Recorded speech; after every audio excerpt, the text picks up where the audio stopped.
Aujourd'hui marque le premier jour du sommet de l'OTAN qui se tiendra pendant 2 jours à La Haye. Ce sommet se déroule dans un contexte de tension géopolitique mondiale. L'un des membres de l'Alliance, les États-Unis, était impliqué dans le conflit armé en Iran. Cependant, ce n'est pas la priorité de l'OTAN. Emmanuel Macron, qui s'est rendu en Norvège la veille, a déjà insisté sur ce point. Nous devons rester concentrés sur ce qui menace la sécurité de l'OTAN, c'est-à-dire la guerre d'agression engagée par la Russie contre l'Ukraine. Il faut que nous soyons engagés et déterminés pour aider les Ukrainiens à résister, ainsi que pour renforcer nos sanctions afin que la Russie revienne à la table des négociations pour conclure une paix solide et durable. Macron ne s'est pas trompé dans son choix, puisqu'il a immédiatement trouvé du soutien. Dès l'ouverture du forum, les discours sur les menaces russes se sont succédés, non seulement de la part du chef de l'Alliance militaire occidentale, mais aussi de celle de la présidente de la Commission européenne, Ursula von der Leyen.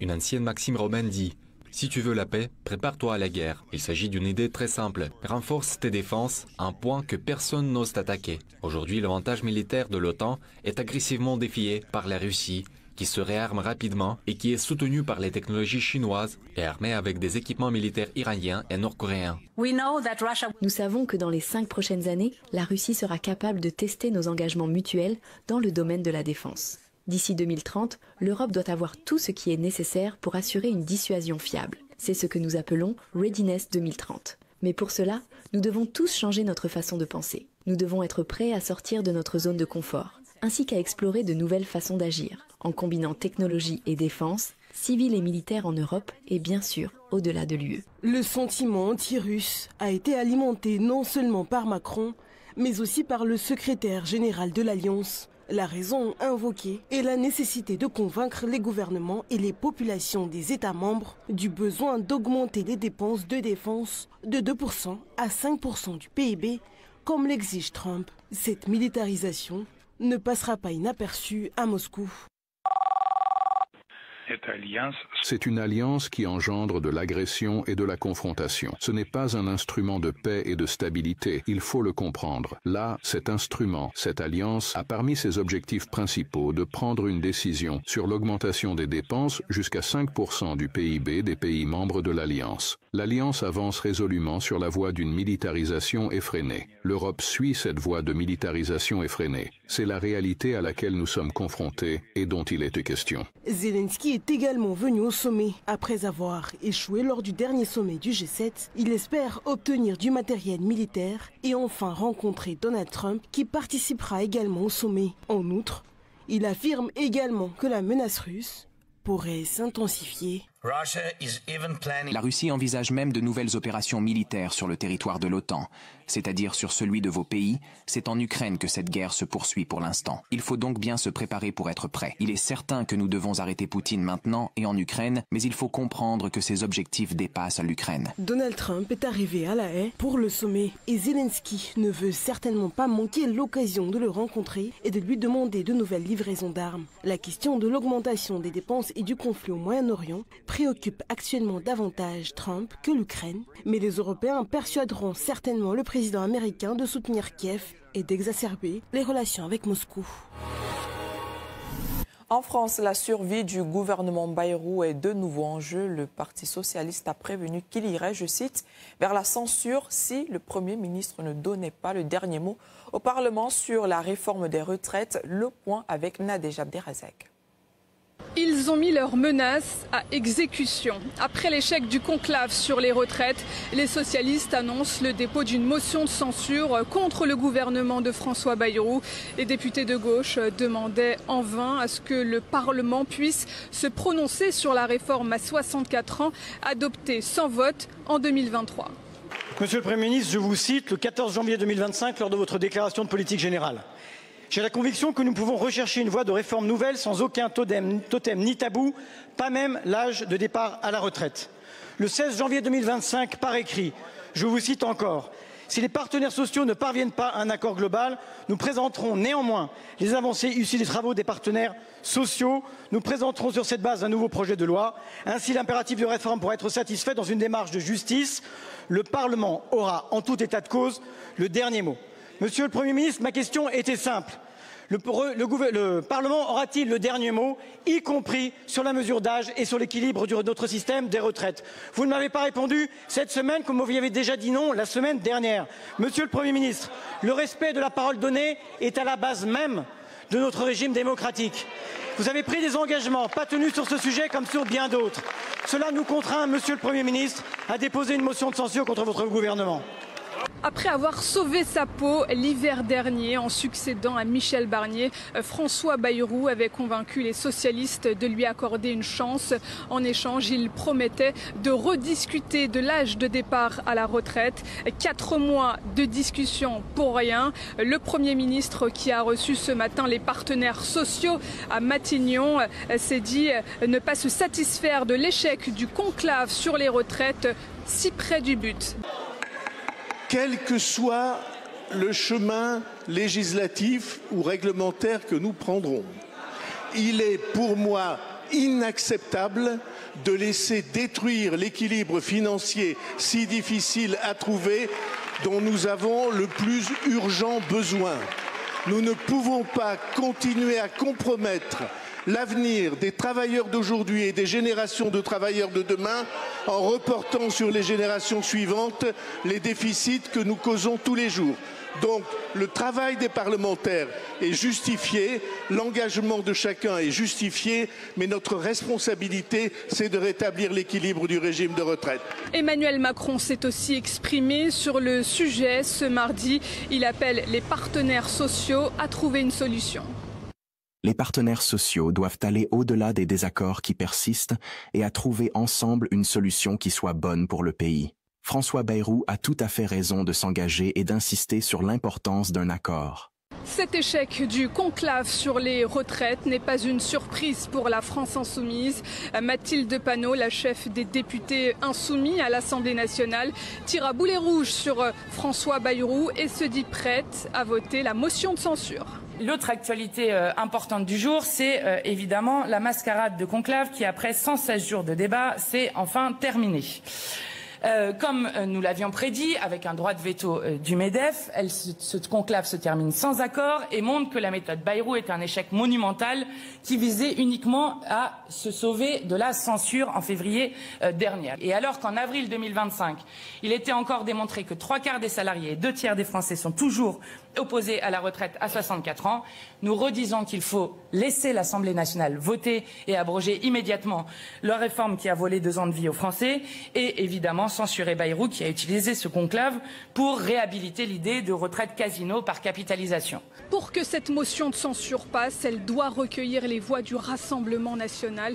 Mais ce n'est pas envisageable, en tout cas pour l'heure, du côté des troupes de Marine Le Pen qui disent attendre l'examen du budget 2026. Non, évidemment, la décision sera prise par Marine Le Pen et Jordan Bardella, mais on en a déjà longuement discuté. Vous savez qu'on ne censure pas sur rien. Or là, c'est ce que nous propose de faire la gauche. En réalité, il n'y a pas de texte mis à l'ordre du jour, il n'y a pas d'aggravation de la situation sociale. Vous savez, on ne va pas mentir aux Français. La seule véritable réforme des retraites qui permettrait de garantir une retraite digne, une retraite juste à tous, et en même temps de prendre en compte la situation financière de notre pays, c'est la réforme des retraites de Marine Le Pen. Pour pouvoir la mettre en œuvre, il faut des élections, il faut qu'on ait une majorité pour qu'on puisse avoir notre réforme à nous. Pour que cette motion de censure puisse aboutir à la chute du gouvernement de François Bayrou, il faut 289 voix. Sont déjà prévues les 66 voix des élus socialistes. À cela vont très certainement se rajouter les voix de la France insoumise, des écologistes, des communistes ou encore du groupe GDR. Il devrait manquer 97 voix qui peuvent être retrouvées chez les 124 élus de l'ultra-droite. Les tractations ne font que commencer. Le deuxième jour de la visite diplomatique du dirigeant malien Assimi Goïta en Russie a été marqué par une rencontre avec des représentants de la diaspora malienne résidant dans le pays. Les détails avec notre reporter Antoine Clairaut. Au lendemain de sa rencontre avec Vladimir Poutine, le président de la transition du Mali, Assimi Goïta, est venu à la rencontre de la diaspora malienne en Russie, pour la plupart des jeunes. La communauté malienne en Fédération de Russie, à l'instar des deux autres communautés de l'AES, je veux parler du Burkina Faso et du Niger, est évaluée à environ 1500 personnes. est essentiellement composée comme suite. Primo, d'étudiants boursiers d'État, simples boursiers et contractuels, inscrits dans les prestigieuses universités publiques et privées russes. Et ils constituent environ 90% de la communauté malienne ici. Ils sont les plus nombreux. Secondo, elle est composée également d'officiers et élèves officiers militaires et qui sont en formation initiale ou en stage de perfectionnement et ou de qualification au sein de nombreuses académies militaires de formation militaire en sécurité publique et en protection civile russe. À l'occasion de sa prise de parole, le chef de l'État malien a tenu à responsabiliser la jeunesse du Mali en lui faisant comprendre qu'elle devait prendre le relais du combat pour la souveraineté. Ce combat-là, c'est le combat de la jeunesse. Et ce n'est pas un combat pour une année. Détrompez-vous, c'est pour une éternité. Il faut vous défendre. Il faut réclamer vos droits, il faut défendre vos droits. Il faut défendre votre pays, votre nation. Tout ce combat se joue au niveau de la jeunesse. Nos grands-parents, là, nous accompagnent seulement. Ils font des bénédictions. Mais les risques là, c'est nous. Si vous avez peur de prendre les risques, je crois que mieux vaut abandonner le combat, quoi. Voilà. Si vous avez peur de prendre les risques, mieux vaut abandonner le combat. Assimi Goïta a également clamé haut et fort la volonté malienne de faire ses propres choix parmi les partenaires possibles, sans céder aux pressions extérieures. On demande le respect de notre souveraineté, le respect de nos choix stratégiques. Si on veut collaborer avec la Russie, avec XY,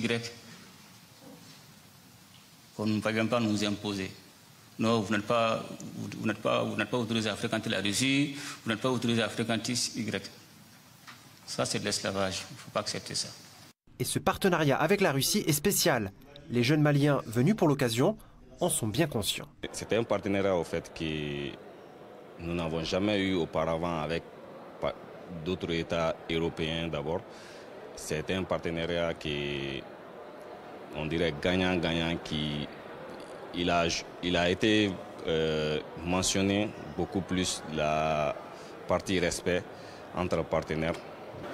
Les parties vraiment qui sont essentielles, ça c'est les parties de la relation, le Mali entre la Russie et l'AES et la Russie. Il a parlé des projets des futurs, les projets qui seront réalisés dans les jours à venir à travers le partenariat et surtout avec un grand remerciement du président Vladimir Vladimirovitch Poutine. Il nous a fait savoir que la Russie est un pays fiable à laquelle on peut compter sur elle. Et puis il nous a montré aussi que la coopération avec la Russie est une opportunité stratégique dans plusieurs domaines, comme il a cité la défense, le développement et la diplomatie aussi.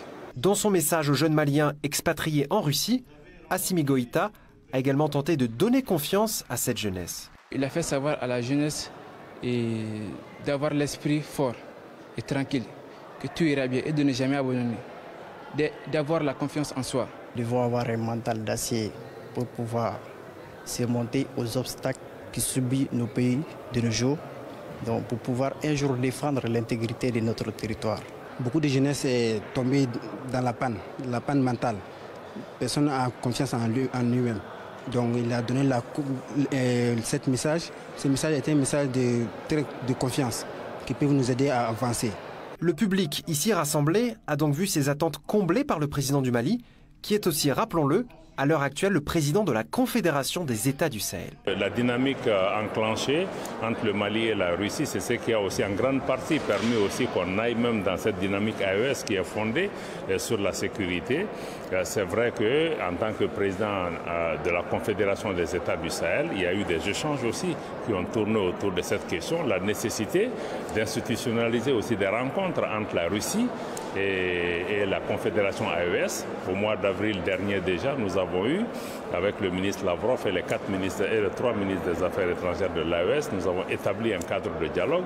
Aujourd'hui, la Russie est un allié stratégique important pour l'AES, tant pour la mise en place de la force unifiée que dans le domaine des opportunités économiques majeures que la région présente. La foule, cette jeunesse qui s'est pressée à cet événement, est reconnaissante aux dirigeants maliens d'avoir pris le temps de venir à sa rencontre. L'occasion de vérifier que tout le monde est bien sur la même longueur d'onde. Le 17e sommet des affaires États-Unis-Afrique 2025 se tient actuellement à Luanda. Quelques chefs d'État du continent africain et plusieurs chefs de gouvernement ainsi que des centaines de chefs d'entreprise se rencontrent avec les responsables américains afin de définir une nouvelle orientation pour les partenariats États-Unis-Afrique. Les détails avec Jacques Mbouka. Les États-Unis et l'Afrique discutent d'affaires et de partenariats. Le 17e sommet USA-Afrique s'est ouvert à Luanda en présence de 6 chefs d'État africains, d'une dizaine de chefs de gouvernement, de plusieurs chefs d'entreprise et d'une importante délégation américaine du département du commerce extérieur. Ouvert par le président angolais et président de l'Union africaine, João Lourenço a vanté le potentiel dont dispose l'Afrique. Intervenant dans un panel au nom du président congolais Félix Tshisekedi, Jean-Pierre Bemba, vice-premier ministre des Transports congolais, a présenté le projet des corridors de Lobito. Le corridor de Lobito est un projet qui est structurant, ce n'est pas simplement un chemin de fer qui va passer de sud-est du pays jusqu'au niveau de l'océan Atlantique. C'est un projet qui amène la Zambie, la RDC et l'Angola à pouvoir se structurer. Ça va permettre l'exportation, comme vous savez, d'un nombre important. On parle aujourd'hui, dès le début de l'opération, ça va permettre d'évacuer en moyenne 3 millions de tonnes de minerais par an. Parce qu'elle regorge en termes de minerais et non seulement, l'Afrique se présente bien entendu comme un partenaire incontournable pour des grandes puissances. Cependant, le continent noir est dans l'obligation de s'assumer afin de bien orienter son avenir. C'est l'avis de nombre d'analystes qui, bien que saluant les sommets États-Unis-Afrique, demandent plus de responsabilités aux Africains eux-mêmes. Il ne faudra jamais avoir cette vision attentiste, cette vision de se dire notre salut viendrait des États-Unis d'Amérique, viendrait de l'Occident, de l'Europe, de l'Asie. Non, je crois que cette façon de voir les choses trahirait, nous pousse même à trahir le combat de nos pères, notamment Patrice Emery Lumumba. Quelque part aussi, les États-Unis d'Amérique comprennent qu'aujourd'hui, on ne peut plus donner les dos en Afrique. Aujourd'hui, particulièrement, il faut venir vers l'Afrique et dans les cadres de plusieurs partenariats, gagnant-gagnant, ce qui veut dire que la politique américaine, c'est une politique qu'il faudra supporter parce qu'a priori, pour les Américains, c'est d'abord sécuriser leurs intérêts. Mais par-dessus tout, comme aujourd'hui le monde est mondialisé et globalisé, ça montre à suffisance qu'aujourd'hui les États-Unis ne peuvent se permettre que de venir vers l'Afrique, évidemment comme tout le monde, enfin de se créer un souffle nouveau. Le 17e sommet d'affaires États-Unis-Afrique se tient dans un contexte délicat, marqué par des crises armées dans plusieurs régions du monde qui touchent d'une manière ou d'une autre l'Afrique et les États-Unis. Par ailleurs, le président de la Commission de l'Union africaine s'est interrogé sur la faisabilité du partenariat États-Unis-Afrique dans un contexte où 36 pays africains sont frappés d'interdiction des visas, où l'AGOA a été supprimée et où des taxes sont imposées aux pays africains. Cette grande rencontre pourra-t-elle persuader l'administration Trump à revoir certaines de ses décisions? Une question encore sans réponse pour l'instant. Entre la France et l'Algérie, rien ne semble calmer la crise diplomatique déclenchée par le dossier du Sahara occidental et alimentée notamment par la détention à Alger de l'écrivain franco-algérien Boualem Sansal. Alors que l'écrivain est jugé en appel, Aurore Berger, ministre française, est au Maroc pour réaffirmer le soutien de la France au plan d'autonomie marocain. Ce qui devait être une visite de travail autour de la question de l'autonomisation économique des femmes dans le cadre d'une consolidation d'un partenariat bilatéral franco-marocain fondé sur la diplomatie féminine, les droits humains et la coopération sociale s'est transformé en une nouvelle réaffirmation du soutien de Paris au plan d'autonomie marocain. En visite officielle au Maroc du 23 au 25 juin, la ministre française de l'égalité entre les hommes et les femmes et la lutte contre les discriminations, Aurore Berger, attendue par son homologue marocaine, Naïma Ben Yahia, a été reçue par le chef de la diplomatie marocaine, Nasser Bourita, pour transmettre un message fort au peuple marocain, celui du soutien de la France au plan d'autonomie marocain dans le très controversé dossier du Sahara occidental qui oppose le royaume au Front Polisario soutenu par le voisin algérien. Écoutez. À l'occasion de ce déplacement, je tiens évidemment à rappeler avec force la position intangible exprimée par le président de la République, Emmanuel Macron. Pour la France, le présent et l'avenir du Sahara occidental s'inscrivent pleinement dans le cadre de la souveraineté marocaine. Depuis l'été 2024, la diplomatie française a opéré un virage pro-marocain sur le Sahara occidental, qualifiant le plan d'autonomie marocain de seule base sérieuse pour régler le conflit. Depuis, les déplacements se multiplient. Niveau politique français, signe supplémentaire d'un alignement de la France sur Rabat, ce qui ravive les craintes d'Alger, en particulier vis-à-vis du Sahara occidental. Lors de la visite de Rachida Dati dans les provinces du Sud en février dernier, la diplomatie algérienne avait alors parlé de provocation. La visite d'Aurore Berger à Rabat, bien qu'axée sur le renforcement franco-marocain, pourrait réveiller une crise diplomatique qui, pour certains spécialistes, serait en voie de dégel. Un dégel incertain puisqu'à Alger, Boualem Sansal, dont l'arrestation est venue envenimer les relations déjà tendues entre Paris et Alger, comparaissait aujourd'hui devant la justice pour son procès en appel. Incarcéré depuis mi-novembre en Algérie, l'écrivain franco-algérien accusé d'atteinte à l'unité nationale et à l'intégrité territoriale avait été condamné le 27 mars à 5 ans de prison ferme, créant l'émoi en France jusqu'aux plus hautes sphères de l'État. Jusqu'à présent, les multiples demandes de libération de grâce présidentielle en faveur de Boualem Sansal, y compris celle d'Emmanuel Macron et Jean-Noël Barrot, son chef de la diplomatie, qui évoquait un geste d'humanité, sont restés sans réponse. Écoutez.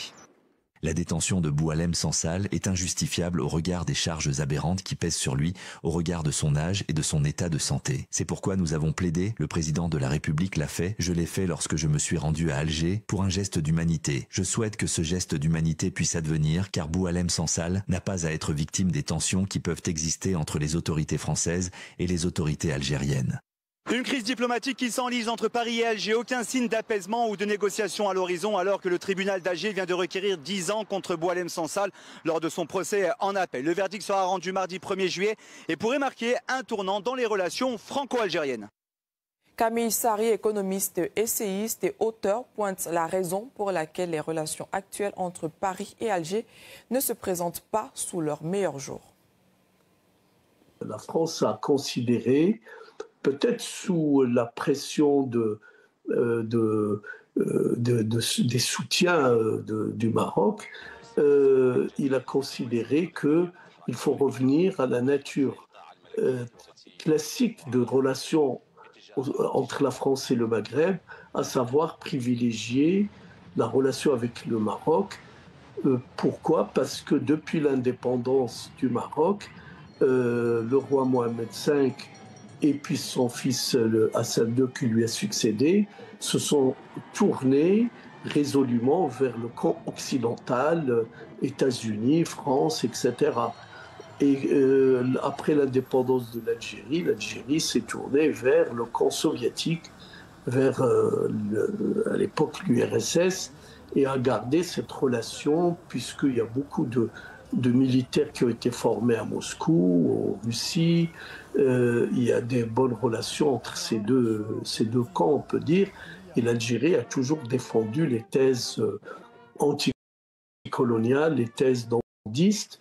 Et donc, on est revenu sur les bases traditionnelles de ces relations et que la France a choisi de revenir à un type de relation pro-marocaine qui a toujours été le cas depuis les indépendances. Au cœur de la région de Bobo-Dioulasso, au Burkina Faso, l'ingéniosité d'un seul agriculteur a déclenché une transformation agricole remarquable. Les détails. À la suite des perturbations causées par la pandémie de coronavirus et la fermeture des frontières qui s'en est suivie, un agriculteur avisé de Bobo-Dioulasso a identifié une pénurie critique sur le marché, celle des ananas. Nous avons remarqué que c'est un fruit qui se faisait rare sur le marché avec la fermeture des frontières. Alors, il se trouvait que pendant ce temps, on avait quand même quelques pieds, mais c'était à but d'expérimentation. C'est à partir de cela que nous avions décidé quand même d'accorder une attention particulière à cette culture. Saisissant cette opportunité, il s'est lancé dans la culture expérimentale d'ananas qui a rapidement donné des résultats impressionnants. Ses rendements ont atteint cette année le niveau sans précédent de 108 tonnes. Ce succès qui n'est pas limité à sa propre exploitation.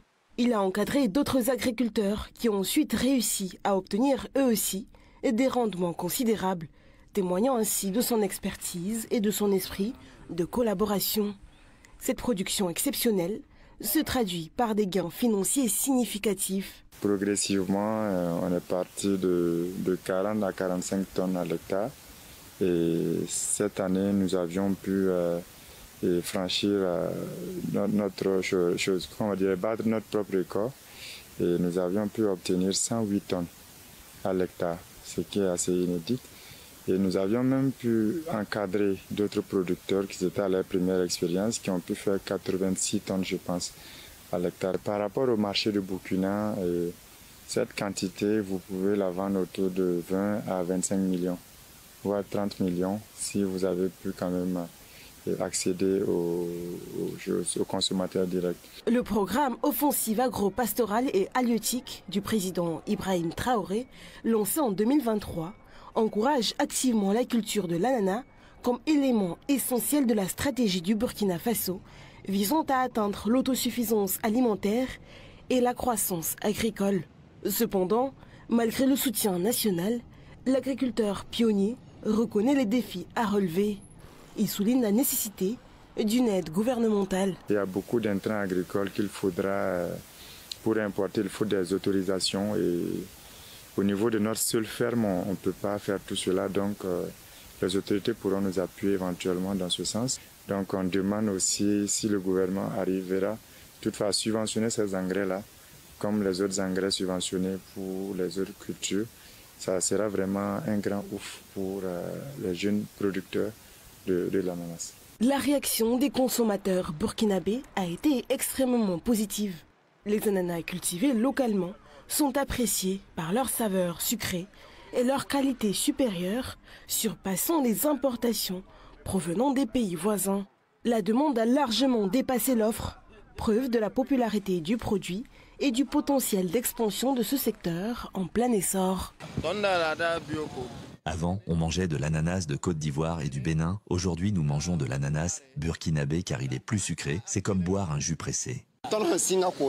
Depuis que nous avons commencé à vendre des ananas produits au Burkina Faso, la demande est en hausse. Beaucoup veulent faire des jus pressés, mais malheureusement, l'offre est faible par rapport à la demande, ce qui impacte le prix qui est un peu élevé. L'ananas burkinabé se vend entre 500 et 1000 francs. L'histoire d'Oumarou Compaoré incarne la résilience et l'ingéniosité de la communauté agricole du pays.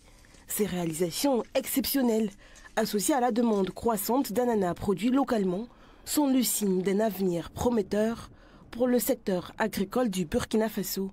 Ce succès souligne le rôle essentiel de l'initiative individuelle combinée à des politiques gouvernementales favorables dans la promotion de la croissance agricole et la réalisation de la sécurité alimentaire.